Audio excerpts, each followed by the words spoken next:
বাজারের লেনদেন। অব্যাহত দরপতনের প্রতিবাদে ডিএসসির সামনে বিক্ষোভ ও মানববন্ধন কর্মসূচি পালন করেছে বিনিয়োগকারীরা।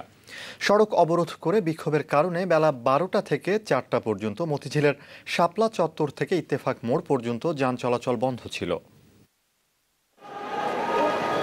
বুধবার বেলা 12টার দিকে সাধারণ মূল্য সূচক 188 পয়েন্ট নেমে গেলে বিনিয়োগকারীরা রাস্তায় নেমে দফায় দফায় বিক্ষোভ করতে থাকে। এতে ডিএসসির সামনের রাস্তায় যানবাহন চলাচল বন্ধ হয়ে যায়।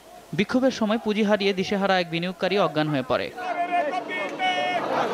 বেলা 2টার দিকে শাপলা চত্বর থেকে ইত্তেফাক মোড় পর্যন্ত শান্তিপূর্ণ মানববন্ধন করে বিনিয়োগকারীরা। এ সময় তারা বাজার স্থিতিশীল করতে অর্থমন্ত্রীর পদত্যাগ সহ বিভিন্ন দাবিতে স্লোগান দিতে থাকে।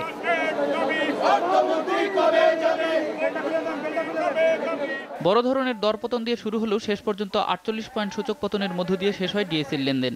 লেনদেন হওয়া 255টি প্রতিষ্ঠানের শেয়ারের মধ্যে দাম কমেছে 142টির, বেড়েছে 100টির, হাতবদল হয়েছে মোট 277 কোটি টাকার শেয়ার। আর চট্টগ্রামের সূচক পতন হয়েছে 88 পয়েন্ট। সিএসইতে 177টি প্রতিষ্ঠানের মধ্যে লেনদেন হয়েছে 51 কোটি 76 লাখ টাকার শেয়ার। মাহবুবুল আলম,